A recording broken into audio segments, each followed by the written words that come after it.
What's up, good people, and welcome back to another JAY-versation of Casual JAY-versations. I'm your host, CJ, CEEJAY, and at Casual JAY-versations, we strive to create captivating conversations, and we do that yet again as I introduce a history-making judge from Harris County, Texas. She started off as a massage client of mine when she can come in, but now I'm happy to call her my friend. She is a graduate of Texas Tech University, a graduate of the South Texas College of Law, and an esteemed member of Delta Sigma Theta. I introduce to some and present to others the 270th judge of the District Court in Harris County, the Honorable Judge Dedra Davis. What's up, Judge? Hello. Good afternoon. Thank you for having me today. Oh gosh, thank you for taking time out of your most busy schedule to come on to the show. I greatly appreciate it. First and foremost, I pray that your family and everyone in your circle are safe during this global pandemic that we're under. And speaking of the pandemic, we were supposed to actually have this interview several days ago, but you were unexpectedly called into a trial. And I was talking to a classmate of mine named Karen, and we're like, who has trial during a global pandemic? Well, the wheels of justice need to continue turning. True. If the lawyers are willing to have the trial via Zoom, then I am willing to give them the opportunity to have their trial. So I'm trying my best not to cancel if the lawyers want to move forward. Okay. Harris County is not having any jury trials right now. Okay. We have canceled all juries through June, but as the presiding judge of the 270th District Civil Court, I do have leeway of continuing to hold what we call bench trials, which are trials where the judge makes the decision. So if the parties want to have their matter heard, I am committed to getting it heard. And I've been coming to work every day and making sure if they want an opportunity to get heard, they get heard. Now that is a judge that is earning her position on the bench. Now, speaking of the bench, and leading up to the race, there were about 19 African-American women, including yourself, that were running for various positions as far as judge, and all of them won, which was a history within itself.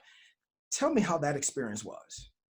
So it was really very interesting because two of the people that ran were already judges. They were state judges here in Harris County, and they actually ran for positions that would be higher, like the Court of Appeals and the Court of Criminal Court of Appeals. So that would be higher, and the people that voted for them were the people that voted in the whole state.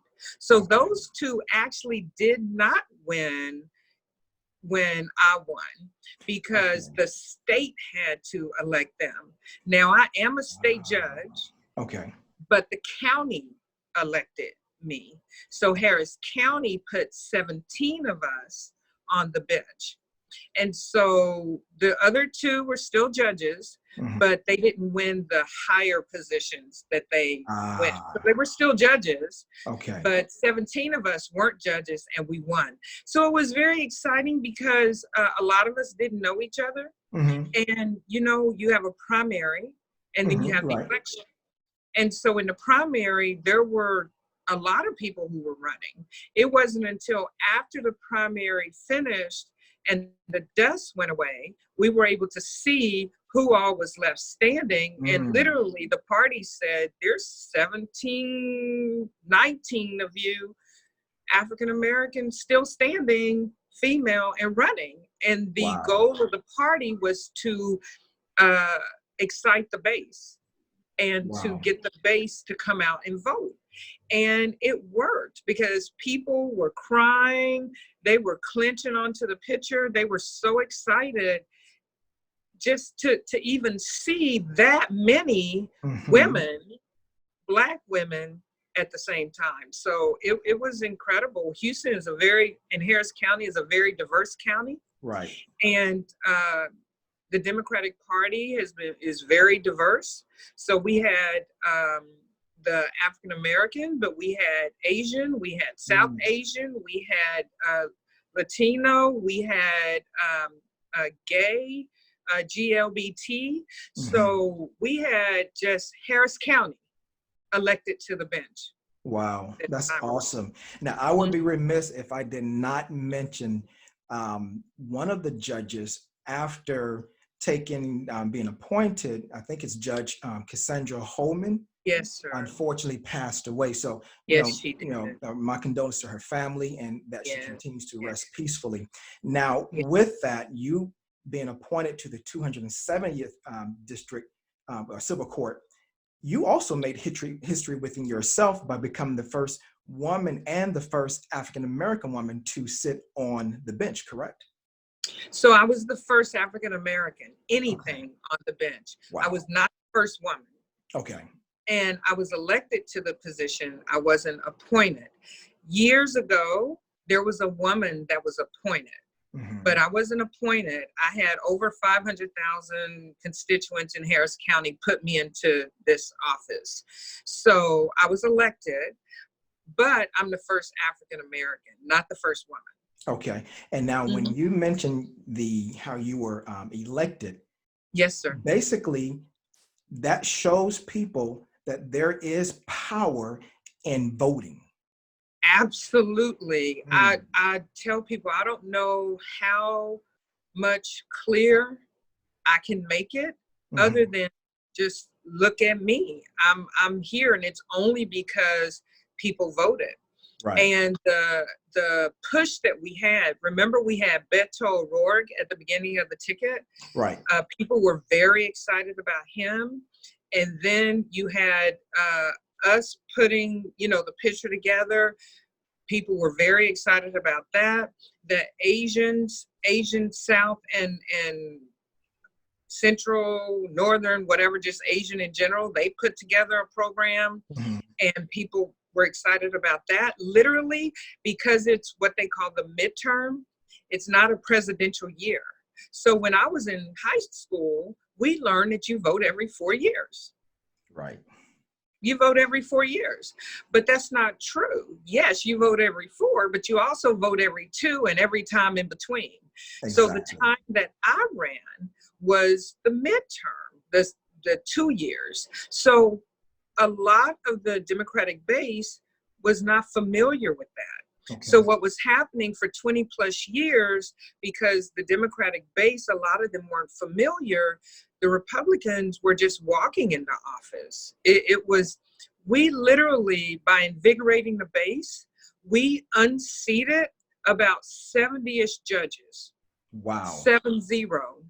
And all come up for election during the time when people don't really know this is when you're supposed to vote. Exactly. So we let them know. We worked very hard. I know, oops, excuse me. That's okay.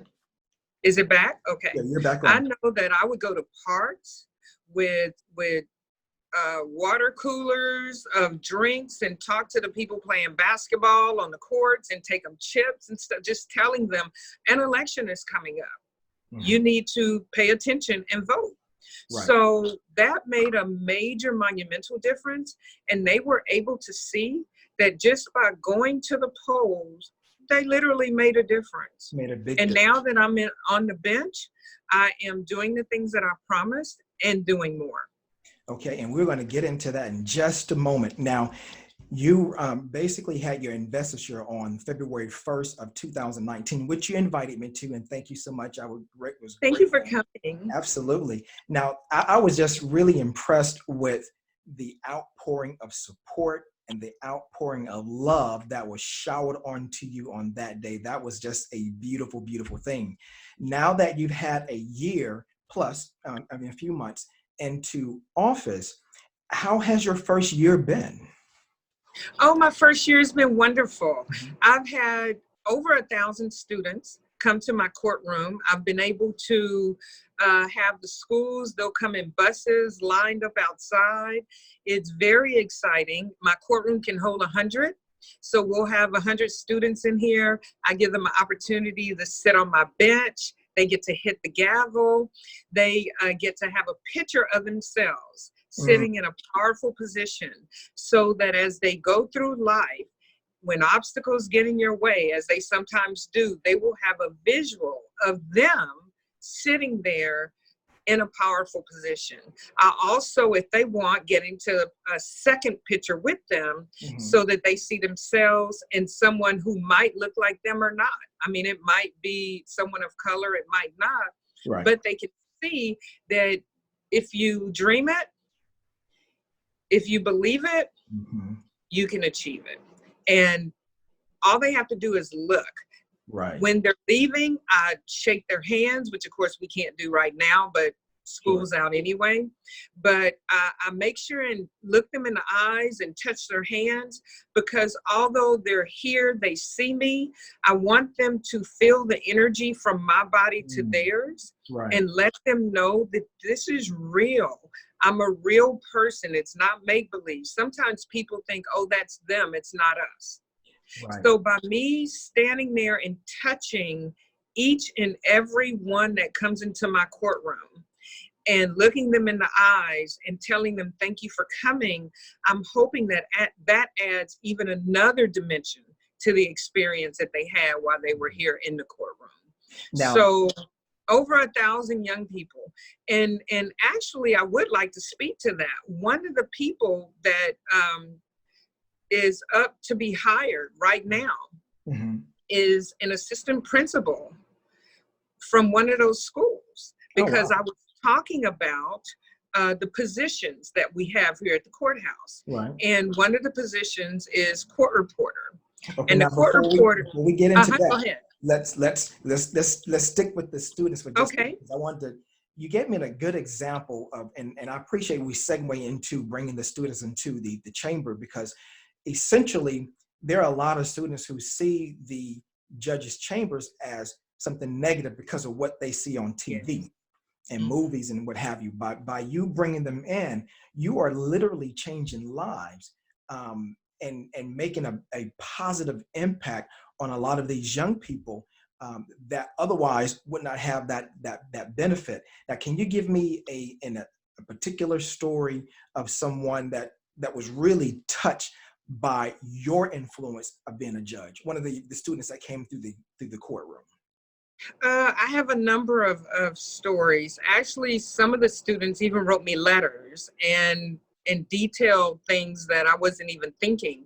But one of the things that I do with the students is I have what I call my superheroes, my leaders, and I'll have 4 students, when it's 100, stand in front of the room, and they'll help me. We do little yelling and cheers.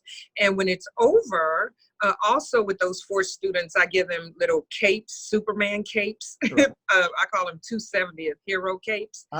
And when we finish, I give each one a leadership award certificate. And one of the first times I did it, when I gave one of the young ladies, it was a young lady, I gave her one of the certificates, she looked and she burst out crying. And I'm like, oh my God. And she said, I've never had anyone give me anything. I've never won an award. And that was monumental to me. I have a number of situations that's with the children, but in terms of just the court itself, I think it's important to have someone, you follow the law, but you also are compassionate, and equity is part of the law. So one of the first things that I had when I was in my first year, when I was what we call ancillary judge, is there was a situation where they found a man on the street, the hospital. They were going to pull the plug on him, and they didn't know his name. And this organization came in to try to save the man's organs, because they wanted the organs. So they wanted me to keep him alive so they could find out his name. And try to contact his family to see if he was the organ donor. And so I shed a lot of tears about that, because the fact that he's there dying by himself, no one knows who he is. At least now with the COVID, people are stuck by themselves, but you know who they are. But no one knows who he is. So although it cost the hospital money to keep him on the machine, and I understand the importance of economics, but I also understand the dignity of another human being, at least knowing their name. So I did make the hospital keep him on the machine till they could find out his name. And they did get his name. Unfortunately, they didn't find the family, so they had to come back and ask me, could I give them the organs? Well, that was a whole nother thing is, you know, do I, don't I, what should I do? In the end, I decided to give the organs, and I think that was, or I thought it was the right decision because that saves other people's lives. But at the same time, I got a reconfirmation the next week. That next week, one of our state senators, Senator Boris Miles, he sent out a message saying, you know, I've had health issues. You didn't know I needed a transplant. Last week, I got a transplant.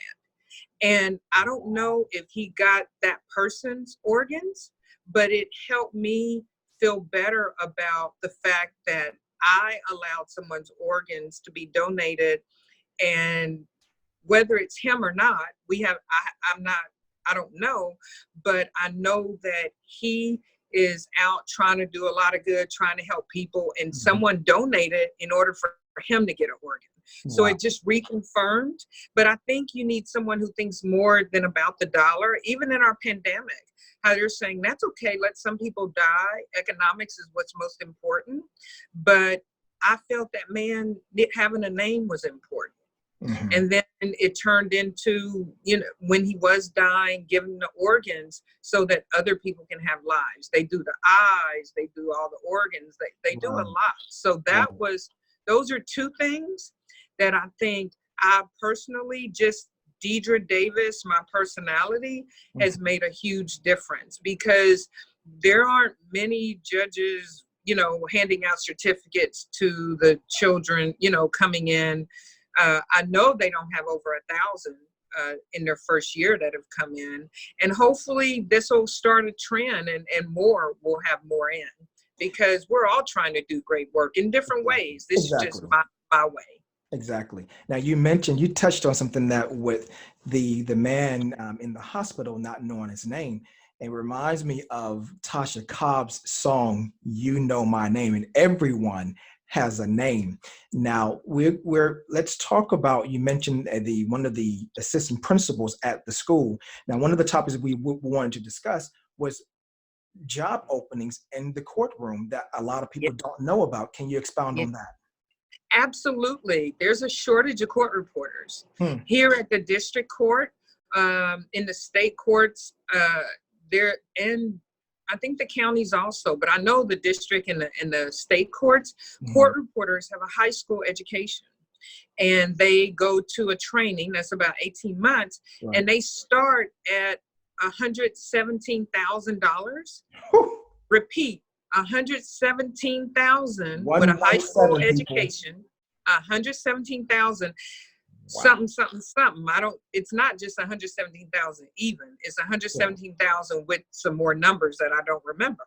Right. Plus, they in civil where I am, they do the transcripts. They do the transcripts for the lawyers, and they charge separately from that. That's separate money, so they can make $200,000+ a year, more than the judges, just being the court reporter with a high school education. So with me holding that conversation about that, one of the assistant principals that was retiring, she contacted me recently and said, hey, I think I might, she retired, she's still young. So she said, I think I might want to go to a court reporting school.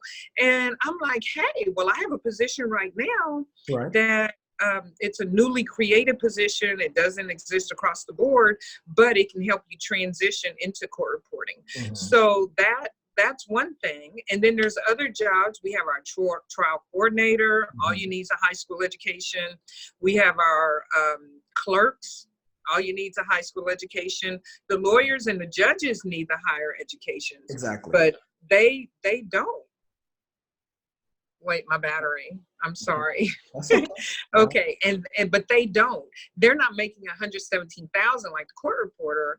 That's really good for a high school education, but they are It getting is. medical, dental, retirement, health benefits, everything. So they're really good jobs. Wow. So you don't have to come to the courthouse and be a victim. You can come to the courthouse and be a public servant serving the public, and that's what we're doing, serving the public. Wow. Now I'm going to backpedal for just one moment. Leading up to the election, or maybe a year before the election, what have you, what actually motivated you to run to be a judge? Well, interestingly enough, I was going about my way very happy with my law practice, everything great, happy in my life. But 2016, the election was troubling. And starting in January, the administration, for me, the administration was extremely troubling. So every day there was something else happening that was troubling. And I was just so frustrated. And about April, one of my friends who's a judge contacted me and said that, she knew I was Democrat. The Democratic Party is looking for qualified, experienced people who would be great on the bench, and she thought I would be good. And then I had some other people contact me about doing it. So I said, well, I'm good. I don't want to do all that. Somebody else will do it. But then I remembered every time I've gone to vote, there's been times when there's only one party on the ballot, and I always wondered why. And as she continued to contact me and people continue to talk to me, I figured out everyone wants a change, but no one wants to be the change. So literally, you're talking to Judge Dedra Davis, the change. The change. That is awesome. Now we're going to keep it rolling because I know you're short on time. Now, the other topic we wanted to talk about was expungement. Many people don't realize that even though you're not convicted, even though you didn't go to jail or anything like that, that is still, whatever that crime was that you were charged with, is still on your record. And I'll admit, I caught a case. But I went through the process of expungement. Now, tell us more about that and how people can actually get their records expunged themselves.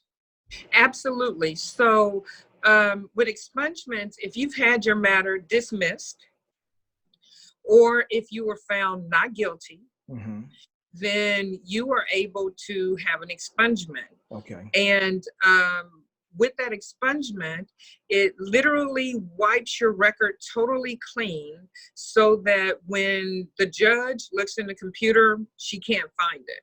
When the officers or when your employers look, they can't find it. So when you contact the lawyer, they will charge you around $1,000, which will be that plus the fee, plus the cost of doing the expungement.